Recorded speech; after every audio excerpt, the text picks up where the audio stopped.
Hi, Best Buds. It's Cathy with Cathy's Garden, and I'm so happy that you've joined me today. Today is hashtag tagmetuesday, and we're going to be making scrap clusters, junk journal ephemera. I love using up my scraps, and I really do love to make clusters. They're so useful. You can simply pop them onto a page for some decoration. You can pop them onto a piece of ephemera to finish it off quickly. They're easy to make, they're fun, and that's what we're going to make in our project today. So let's get started.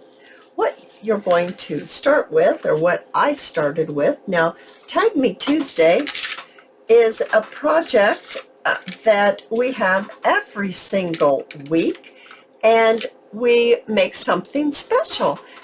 If you'd like to join the hashtag tagmetuesday Facebook group, the link is down below. If you have trouble with that link, all you'll need to do is go to Facebook and type in Cathy's Garden, hashtag tagmetuesday. It'll take you right to the group. To join, you do have to accept the rules. What are the rules? The rules are to be kind to everyone and that there's no selling. That just means no selling on that site. It doesn't mean you can't sell your stuff. There are a few people lately that have asked to join that have not said that they accept the rules. I cannot accept you into the group if you don't say that you'll be kind to everyone and that you won't try to sell your products. And this is this week's hashtag Tag Me Tuesday project. When you're in the group, make your version. Our personalities come out in these projects, and you can post your pictures. We'd love to see how yours turned out because I know they will be absolutely adorable. I have a page here that is from one of those, I think it's a cross stitch. I'm not sure what the name is, but you know what I mean. And I bought it at the thrift store. I have some coffee dyed line 3-ring notebook paper, and I have a book that seems to be like a dictionary type book. What I did was I took my tear ruler. We made this tear ruler a long time ago. It is in my playlist if you would like to make your own tear ruler. And I tore my pages like this, and all my edges are torn. That's what I need to say. All the edges are torn, and I just made little rectangles, different size rectangles. I made some long, some wider, and I just tore all my pages up. Now I only use these 3 types of pages. You might want to use something different. That's your choice. That's how you're going to make it your own. And after I tore my little pieces, and as you can see, they're all different sizes, big, little, all different. Then I chose to ink mine because I like that ink look. If you don't ink, that's fine too. That's another way you can make it your own. You do not have to ink anything if you don't want to or you don't like that look. So I'm just separating them into the types of pages like this. And another thing that I'm going to be using are some buttons. And I have already taken my embroidery thread and I have placed it through the holes of the button, tied it in a knot, and then just trimmed it off. And then I kind of took my finger and I just kind of scuffed it up a little bit because I wanted those pieces to fray, so it has more of a frayed look. Then I have some little pieces of different things. Now these are labels, and these labels are from J. Lee Lou. I'll link that shop down below. This one right here is from, let me get my little sheet here, Mockingbird and Maine. That's what these are. They're almost like cigarette cards. Very, very similar. And then these are coupons and tickets, and I'm sorry, I'll have to look to see where I purchased these from. I'm not sure. You could put other things. If you don't have anything like this, You could go to maybe a botanical book and cut a picture out. You could go to a magazine and cut a little image out from a magazine. So don't feel like you can't make these just because maybe you don't have anything like this. You can find them in a botanical book or maybe even a magazine. I also have some pieces of lace and some of that cheesecloth. Alrighty. So that is what I'm going to use to make these adorable clusters. Now, where did I set those clusters? Right here. This one, I actually sewed this part. So that's another option, that if you have a sewing machine and you like to sew, you can sew it. This one I did not sew. So what we're going to make today together, we're not going to sew. You do not have to do that. So let's begin. I'm excited. I'm going to bring my art glitter glue. That's the glue that I'm going to use. You use the glue of your choice. And I'm just going to apply some glue down here only on a side. And I'm going to just lay another piece right there on top. And then I think I'd like to maybe lay, I don't know, a little bit of net maybe. Maybe we would like a little net. Let's trim us off a little piece. And as you can see, you know, not making it perfect is part of the beauty. I'm just trimming off a little bit, and if it's kind of jagged, I like it even better. So now I'm adding some glue to my little piece here that I'm not sure what to call it. It's like a what you follow to make some kind of stitchery kit. Alrighty, so now we look like this. Let's go ahead and, oh, I like this a lot. This is kind of strange. It's like elastic. It has elastic to it. It gives. I love the color. The color is wonderful. So I'm using it mainly for the color and the fact that it's kind of lacy. It's not real heavy. How about if we lay that on there like this? Now I'm switching to my hot glue because now I'm going to need to get this stuck down and be permanent so I can continue on and not have it moving. Maybe you use fabric tack for something like this if you have it. So whatever glue that you use will be absolutely perfect. I'm not sure that I would suggest a glue stick. I'm not sure that it's strong enough glue, but if you have good luck with it and the fabrics and things, then that's what you should use. All right, so I'm just going to lay this little piece of lace right on the top. As you can see, we're just layering it up, just like that. Now, I'd like to make at least another one, at least. Let's start with this one, and how about if we use a bigger piece? And I'm going to put my glue on this piece right here like this, and then let's just place it on the larger book page, and then let's take this one and maybe pop it back behind, something a little different. You can make these all different sizes. You could make them smaller pieces and then they would be smaller clusters. You could make them bigger pieces. You make them however you would like to make them. I'm kind of making an assortment of different sizes. And I think that will work best for me because I'm not sure exactly where I'm going to use them. I like to have them on hand. Like I said, I like to use them to decorate a page or to even decorate a piece of ephemera.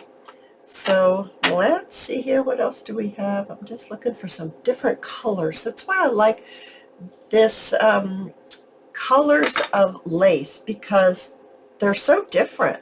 There's this, it's kind of like a mushroomy color here, and then there's a white, and there's off-white, and it just looks so nice together. Let's see, maybe something like that. And then I'm actually going to switch to some different scissors here, and I'm going to trim this edge off. I don't want it to be so straight, shall we see? say.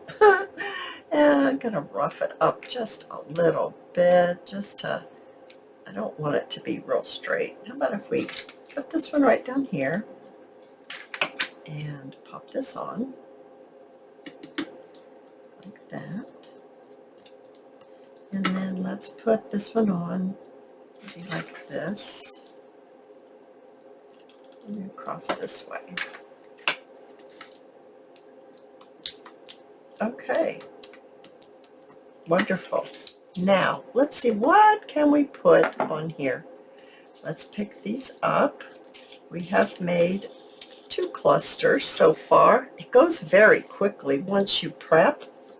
Prep your buttons, prep your paper, cut out your little ephemera that you want to use, and then it just really goes very nicely. Now let's just look at some different things we can use. I think this one needs to have something wider, maybe across this way.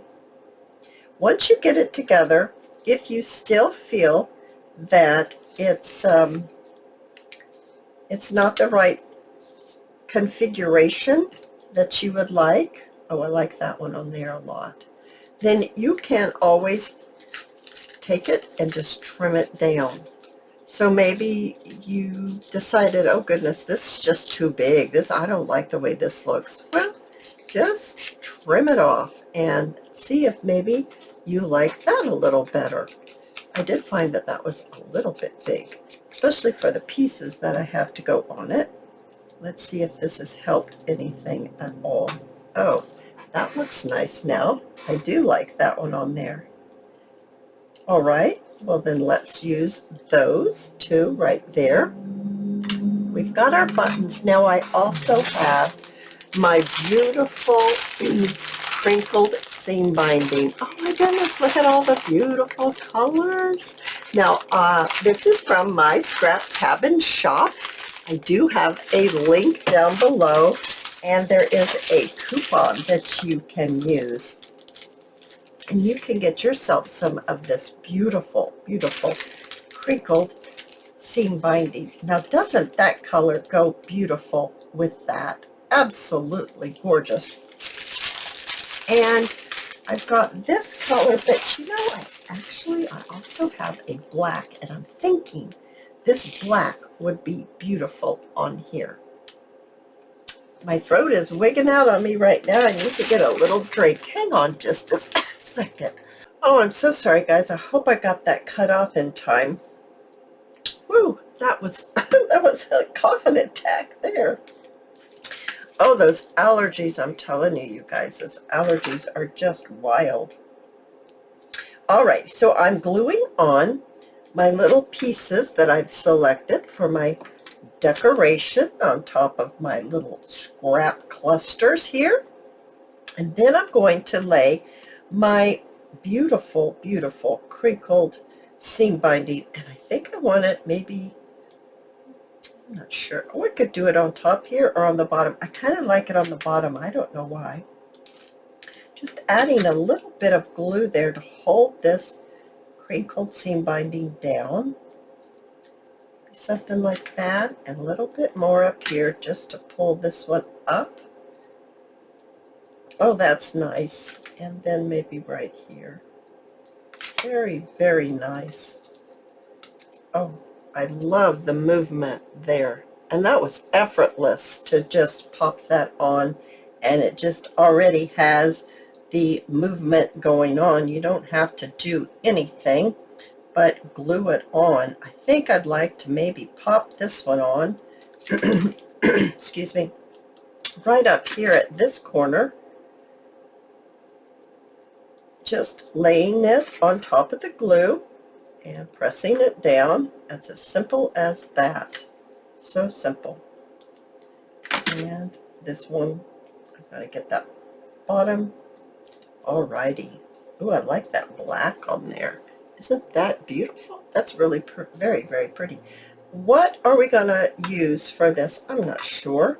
I do have some white embroidery thread on that button. That would be good. We could maybe do it 2 different ways here. What do we have over here? I'm still not sure about that one, so I'm moving over to this one. Oh, I've got that pretty pink on here. Here's a tiny pretty pink one.